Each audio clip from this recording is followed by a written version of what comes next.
Hello everyone, मेरा नाम है सुजाता परिहार और आप सबका स्वागत है मेरे चैनल रीड टू सक्सीड में।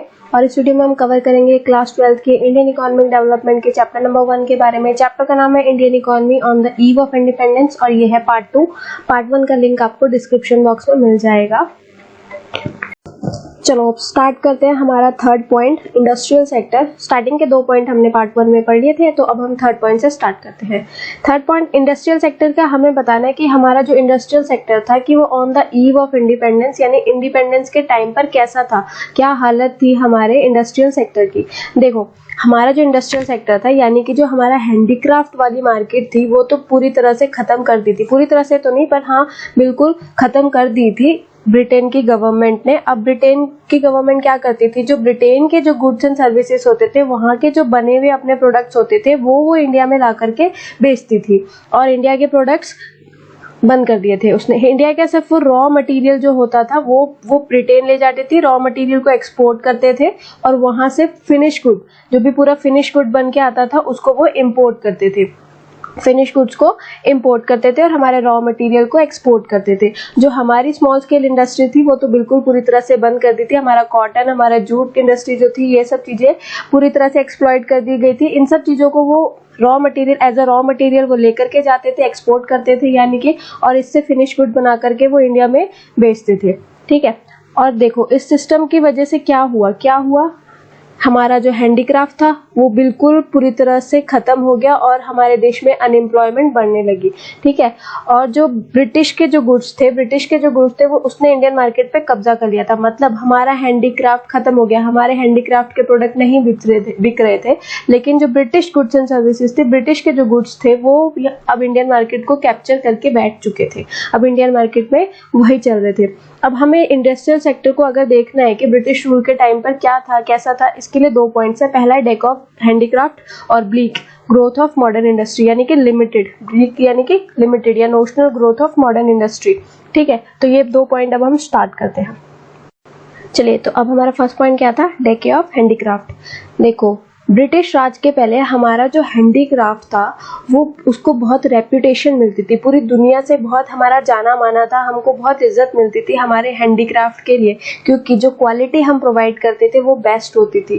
ठीक है, और जो मेन रीजन था इसके डेके होने का यानी इसकी गिरने का, इसमें गिरावट आने का जो रीजन था वो था जो ब्रिटिश ने डिस्क्रिमिनेटरी टैरिफ पॉलिसी लगाई थी हमारे स्टेट में, हमारे इंडिया में जो डिस्क्रिमिनेटरी टैरिफ पॉलिसी जो लगी थी उसकी वजह से हमारा जो हैंडीक्राफ्ट मार्केट थी वो गिर गई थी।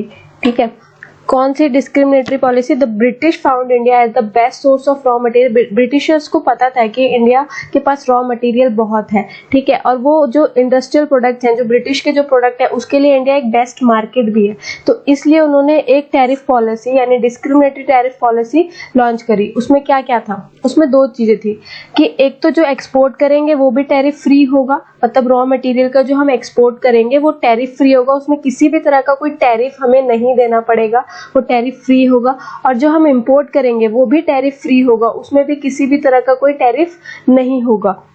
ठीक है, मतलब जो इंपोर्ट कौन सा करेंगे, जो रॉ मटेरियल हम ले गए यहाँ से रॉ मटेरियल हमने भेज दिया और वहां से जो फिनिश गुड बन के आया वो हमने इंपोर्ट किया ना फिनिश गुड को, तो इस पे भी किसी तरह की कोई टैरिफ नहीं लगेगा। तो ये थी उनकी policy, tariff policy, discriminatory tariff policy. इसकी वजह से क्या हुआ, as a consequence while the British product started penetrating the Indian market, जब इंडियन मार्केट में ब्रिटिश के प्रोडक्ट्स फैलने लग गए तो क्या हो गया, the Indian handicraft product started losing their domestic as well as foreign market. तो हमारा जो हैंडीक्राफ्ट था उसने अपनी इंडिया की मार्केट भी लूज कर दी और जो फॉरेन मार्केट थी जहां वर्ल्ड वाइड हम फेमस थे वो मार्केट भी हमारी लूज हो गई, वो भी हमने लूज कर दी। तो जिसकी वजह से डेके आ गया यानी गिरावट आ गई हमारी हैंडीक्राफ्ट मार्केट में। ठीक है, और हैंडीक्राफ्ट मार्केट को बहुत ज्यादा टफ कंपटीशन भी हमको फेस करना पड़ा मशीन मेड प्रोडक्ट से, क्योंकि अब मशीन मेड प्रोडक्ट्स आने लगे थे हमारी इंडियन मार्केट में, तो इसकी वजह से हमारी जो हैंडीक्राफ्ट मार्केट थी उसको बहुत टफ कंपटीशन मिला। ठीक है, और जो डिमांड पैटर्न था हमारे इंडिया के कंज्यूमर का, हमारे इंडिया के लोगों का, वो भी चेंज हो गया था। As more people under the influence of British culture took to western lifestyle, कि बहुत ज़्यादातर लोग ब्रिटिश कल्चर के इन्फ्लुएंस में आ चुके थे और उन्होंने वेस्टर्न लाइफस्टाइल को चूज कर लिया था। उन्होंने इंडियन कल्चर को साइड में कर दिया और वेस्टर्न लाइफस्टाइल चूज कर ली थी। ठीक है, तो इसकी वजह से भी हमारे हैंडीक्राफ्ट में डेके आया। अगला पॉइंट है सेकंड पॉइंट, ब्लीक यानी कि नोशनल यानी कि limited growth of modern industry. Modern industry की लिमिटेड ग्रोथ, ज़्यादा नहीं बट लिमिटेड ग्रोथ, थोड़ी थोड़ी ग्रोथ हो रही थी। Under the British Raj modern industry saw only a bleak growth. जब ब्रिटिश राज था तब सिर्फ मॉडर्न इंडस्ट्री की थोड़ी सी ही ग्रोथ हुआ करती थी, ब्लीक ग्रोथ ही हुआ करती थी। It was only in second half of 19th century. 19th century के सेकेंड हाफ में modern industry showed its emergence. Second half के बाद मॉडर्न इंडस्ट्री ने अपनी एमरजेंस शो करी, मतलब थोड़ी से ज़्यादा ग्रोथ उसमें होने लगी। तो इससे रिलेटेड हमारे पास 5 ऑब्जर्वेशन है जो हमें समझनी है कि क्या था हमारी मॉडर्न इंडस्ट्री में at the time of British Raj. Initially cotton and jute textile mills were set up. सबसे पहले तो कॉटन और जूट की मिलें सेटअप करी गई, उनको स्थापित किया गया। Cotton textile mills were located in western India, mainly in Maharashtra and Gujarat.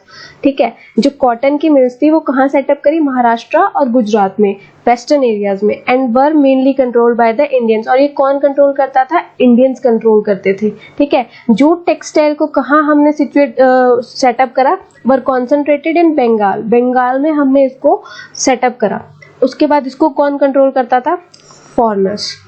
Cotton को कौन कंट्रोल करता था, इंडियंस, और जूट को फॉरेनर्स। ये था हमारा पहला point. In the beginning of 20th century, 20th century की बिगिनिंग में iron and steel industry came up, कि तो आयरन और स्टील इंडस्ट्री भी हमने सेटअप कर दी। टाटा आयरन और स्टील कंपनी किसको 1907 में आए, कौन सी कंपनी, टाटा आयरन और स्टील कंपनी टिस्को, ये 1907 में आए आफ्टर वर्ल्ड वॉर 2। और वर्ल्ड वॉर 2 के बाद सीमेंट, पेपर और शुगर इंडस्ट्री भी हमने सेटअप कर दी। There was hardly any capital goods industry. हमारे इंडिया में कोई भी कैपिटल गुड्स इंडस्ट्री नहीं थी। कैपिटल गुड्स जैसे कि वो चीज़ें प्रोड्यूस करे, जैसे मशीन, ठीक है, इंडस्ट्रियल प्लांट्स, जो कि हमें और चीज़ें प्रोड्यूस करने में हेल्प करे। तो ऐसी कोई भी कैपिटल गुड्स की इंडस्ट्री हमारे इंडिया में नहीं थी। Contribution of the new industrial sector in the gross value added और gross domestic product of the economy remained extremely low. जो इस मॉडर्न इंडस्ट्री का कंट्रीब्यूशन था हमारी जीडीपी में या फिर हमारी जीवीए में, ग्रॉस वैल्यू एडिड में और जीडीपी में, वो बिल्कुल ही लो था। मतलब जो हमारी जीडीपी होती थी कि ग्रॉस डोमेस्टिक प्रोडक्ट जो हमारा था कि एक साल में हमने कितना प्रोड्यूस किया, क्या प्रोडक्शन हुई, उससे कितना अर्न हुआ, वो बिल्कुल लो था। उसका कंट्रीब्यूशन, मॉडर्न इंडस्ट्री का कंट्रीब्यूशन इस जीडीपी में बिल्कुल लो था। और जो स्टेट का पार्टिसिपेशन था मॉडर्न इंडस्ट्रियलाइजेशन में वो लिमिटेड था। उनका पार्टिसिपेशन सिर्फ रेलवेज और जो कम्युनिकेशन के मीन्स थे, रिसोर्सेज थे, उसी में था, ताकि जो ब्रिटिश गवर्नमेंट है उनको अपनी मार्केट को एक्सपेंड करने का मौका मिले। Expansion of the Indian market for the British product. British products जो थे वो इंडियन मार्केट में ज़्यादा से ज़्यादा एक्सपेंड हो पाए, ज़्यादा से ज़्यादा फैल पाए और उनके प्रोडक्ट्स ही हमारे इंडिया में बिके और हमारा हैंडीक्राफ्ट जो है वो पूरी तरह से ख़त्म हो जाए। अब हमारा फोर्थ पॉइंट आता है फॉरेन ट्रेड। फॉरेन ट्रेड है कि फॉरेन ट्रेड कैसी थी इंडिपेंडेंस के टाइम पे। State of India's foreign trade at the time of independence can be describe in terms of the following observation. इसके लिए हमें कुछ ऑब्जर्वेशंस देखनी पड़ेगी। 2-3 पॉइंट हैं इसके, 3 पॉइंट है। एक तो net exporter of raw material and importer of finish goods. Second point है monopoly control of India's foreign trade. और थर्ड पॉइंट है surplus trade but only to benefit the British.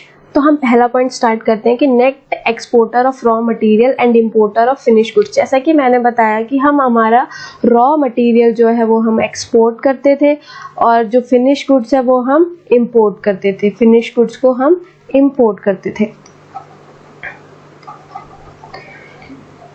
क्योंकि जो ब्रिटिश गवर्नमेंट ने जो ट्रेड एंड टैरिफ पॉलिसी लेकर के आई थी उस हिसाब से हम नेट एक्सपोर्टर बन चुके थे रॉ मटेरियल और प्राइमरी प्रोडक्ट्स के लिए। जैसे कि रॉ मटेरियल और प्राइमरी प्रोडक्ट जैसे कि रॉ सिल्क, कॉटन, वूल, jute, Indigo, sugar etcetera.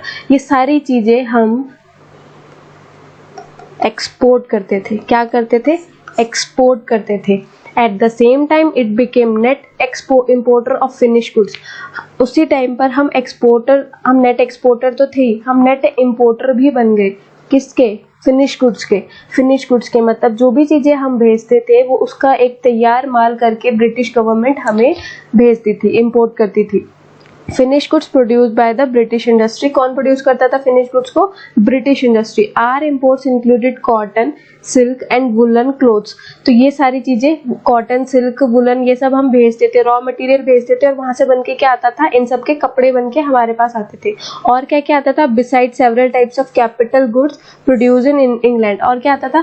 Capital goods, जो मैंने बताया कि जो और चीजें बनाने में हमें हेल्प करते हैं, जैसे मशीनरी वगैरह, ये सब भी हम इम्पोर्ट करते थे। जो कहाँ बनती थी ये सब चीजें? इंग्लैंड में। और ये सब चीजें हम इंपोर्ट करते थे।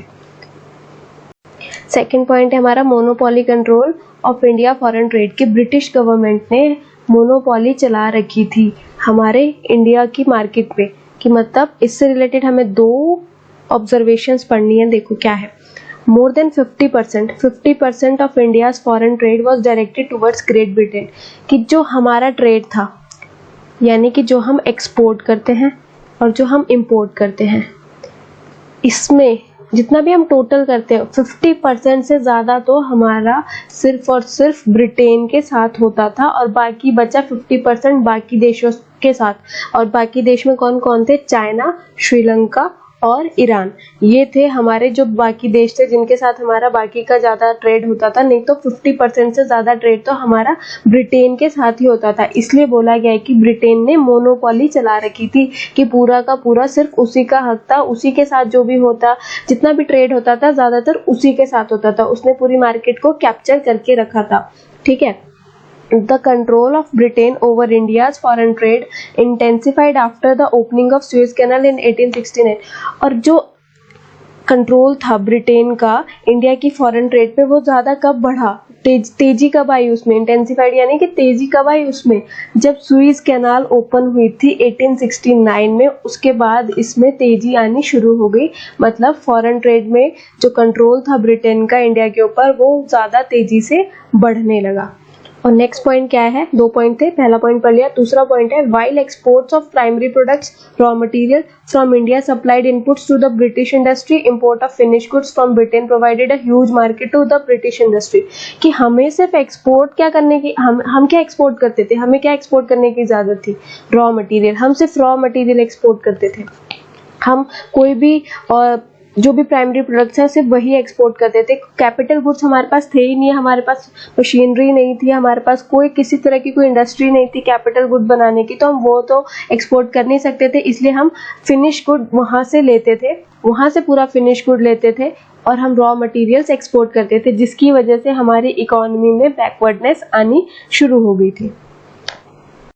नेक्स्ट पॉइंट है कि surplus trade but only to benefit the British. हमारी ट्रेड में सरप्लस था, यानी हमें फ़ायदा हो रहा था, लेकिन उसका बेनिफिट किसको मिल रहा था?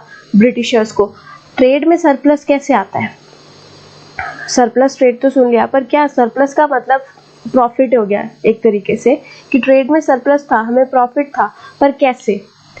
अगर एक्सपोर्ट मतलब अगर हम कुछ भेज रहे हैं बाहर, वो ज़्यादा हो इम्पोर्ट से, तो उसको कहते हैं हम ट्रेड सरप्लस।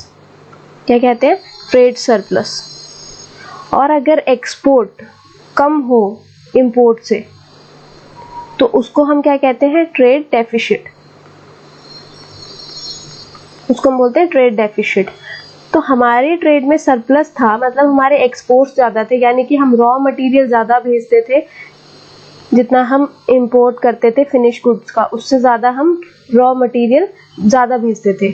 ठीक है, पर ये कुछ ज़्यादा अच्छी बात नहीं थी, ये हमारे फ़ायदे के लिए नहीं थी। देखो क्या लिखा है, surprisingly during the British regime our exports exceeded our imports, it implied a surplus of balance of trade. But balance of trade में सरप्लस था, लेकिन this surplus was owing largely to the export of primary goods, not the industrial goods। अगर हम primary goods को export कर रहे हैं, industrial goods को एक्सपोर्ट नहीं कर रहे हैं, इसका मतलब क्या है? हमारी इकोनॉमी में बैकवर्डनेस है कि हमारे पास खुद ही फिनिश गुड तैयार करने के लिए चीजें ही नहीं है, इसलिए हमें हमारा रॉ मटेरियल बाहर भेजना पड़ता है और वहां से हमें फिनिश गुड्स को मंगवाना पड़ता है। रॉ मटेरियल भेजो और फिनिश गुड्स मंगाओ, इसका मतलब क्या है? इकोनॉमी में बैकवर्डनेस है, हमारी इकोनॉमी डेवलप नहीं हो रही है, पिछड़ी हुई इकोनॉमी है हमारी, ये मतलब है। इसलिए हमारा ट्रेड में सरप्लस लाने का कोई कुछ फायदा हमारे लिए नहीं है, ये बुरी चीज है हमारे लिए अगर हम ऐसे सरप्लस ला रहे हैं तो। ठीक है, सेकेंड पॉइंट क्या है? Despite the surplus trade, supplies of several essential commodities like food, grains and clothes remain deficient in the domestic market. जो हम देखो इसेंशियल कमोडिटीज भी हम बाहर भेजते थे क्योंकि हम एग्रीकल्चर पर डिपेंडेंट थे, ज्यादातर हमारे एग्रीकल्चर होता था, तो ये सब फूड ग्रेन्स ये सब चीजें जब हम बाहर भेजते थे तो हमारी इकोनॉमी में इस चीज की कमी आ जाती थी। हमारे खुद के देश में लोगों के पास फूड ग्रेन्स नहीं बचते थे क्योंकि हम बाहर भेज देते थे ज्यादा। एक्सपोर्ट हमारा ज्यादा तो हो गया लेकिन हमारी खुद की इकोनॉमी में कमी आ गई उस चीज की।